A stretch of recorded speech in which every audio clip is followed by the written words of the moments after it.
Bonjour à tous, ici Aaron de la chaîne artechnet.tv. Je me retrouve aujourd'hui avec notre ami Pépé Garcia. Comment vas-tu? Écoute, je suis en pleine forme. Je t'avoue que je suis un petit peu crevé parce que on va expliquer peut-être aux gens ce qui se passe. C'est que là, on est chez Energy Games. On vient de tourner 2 émissions de JT High Tech. On a commencé ce matin à 6h30 du mat. On vient de terminer, donc on a fait une ce matin avec Manu du 6-9 et on en a fait une avec l'incroyable Jojolito tout à l'heure. Et t'étais là dans le public et c'est un plaisir de te recevoir ici, vraiment. Alors, pour commencer cette petite interview, donc Pépé Garcia que vous connaissez certainement, présentateur, commentateur sur plein d'opus de la télévision. Et en plus, il se moque de moi. Mais non, de moi? Tu es en train de parler de moi, là, je me moque de moi-même. Pour commencer, nous allons vous faire une rapide présentation de ce personnage. Présente-nous, présente-toi. Ah mais ça, je suis pas habitué, j'aime pas parler de moi. Hein. Bon alors, moi, je suis Pépé Garcia, j'ai 12 ans et demi. Donc j'ai commencé à travailler dans la high-tech il y a 3 ans. Dans trêve de président, moi ça fait 20 ans que je suis dans les médias, attention médias.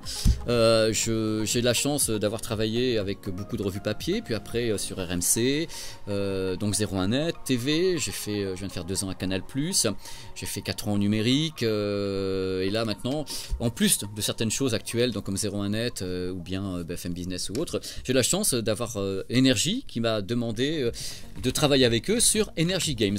Et justement, on se retrouve sur le studio de Energy. Donc, nous sommes là pour parler du Energy Games.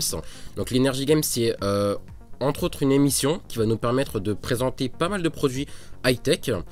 Et en l'occurrence, nous allons parler de pas mal de produits en tout ce qui concerne téléphone, gadgets. Objets connectés. Il faut savoir qu'en fin de compte, je suis désolé de te couper la parole, Aaron, mais vraiment je suis confus. Energy Games, c'est une entité, d'abord c'est du web, ce n'est pas de la radio, c'est pas de la télé, c'est web, il y a des news high-tech et des news gaming avec Bertrand Amarque, et donc voilà, et en même temps on fait des vidéos, et il y a un JT high-tech, donc qui est tourné ici dans le studio de Koei, que peut-être vous montrerez tout à l'heure en le filmant, qui est le grand studio de Energy avec un public, et ici donc on fait 2 fois par mois un grand JT qui rassemble un peu tout ce qu'on a fait sur le site, en web TV ou bien en news, et ça se retrouve ici avec un public et des gens comme vous qui viennent en parler. Alors la grande opportunité qu'on peut avoir en enregistrement ici, c'est que vous allez pouvoir présenter des produits qui nous proviennent du monde entier, surtout des nouvelles technologies ou les nouveaux petits gadgets qu'on peut retrouver au CES par exemple qu'il y a eu précédemment. Et justement, je vais te poser quelques questions par rapport au CES. Mais avec grand plaisir, Aaron. Qu'est-ce que tu as pu recevoir comme petit gadget ou que tu as pu manipuler qui va certainement sortir en France? Disons, le truc, c'est qu'au CES, tu avais ce qu'on appelle la French Tech. C'est toutes ces boîtes, il y en avait 180, qui présentaient des tas de produits comme le parapluie connecté, comme des petites voitures connectées, même des petites, des grandes, des moyennes, des voitures modulaires.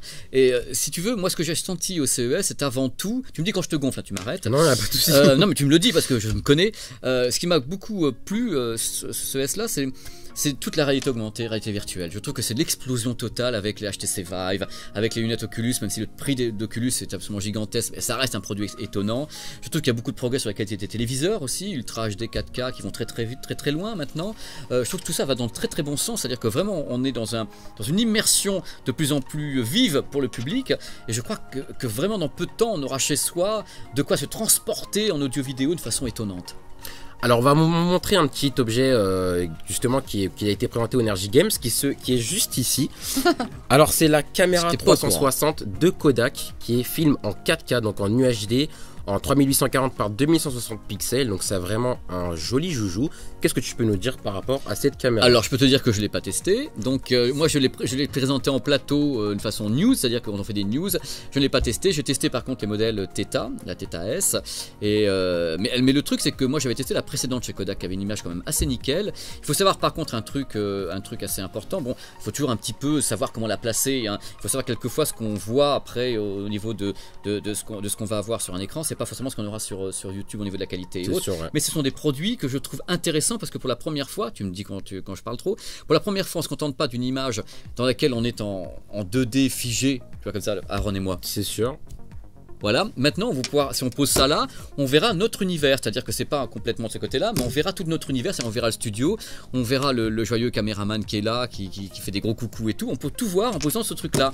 Moi je pense que l'avenir passe par non pas toi, mais l'univers qui est autour de toi où tu captures quelque chose et lequel tu peux te balader, parce qu'en fin de compte si tu as un smartphone, il suffit de faire ça pour se balader à l'intérieur, ou bien voilà, et ça pour moi c'est l'avenir. C'est pour ça que ça capture à 360 degrés. Comme tu dis. Voilà, je pense qu'on a fait un petit peu le tour des Energy Games, donc la petite présentation de cette petite caméra qui va vraiment marcher je pense sur le domaine de l'international et même mondial. Je te remercie de nous avoir accordé cette petite interview. Mais c'est un plaisir, Aaron. Franchement, j'espère que tout va bien pour vous, pour toi et pour les gens qui regardent. Et longue vie.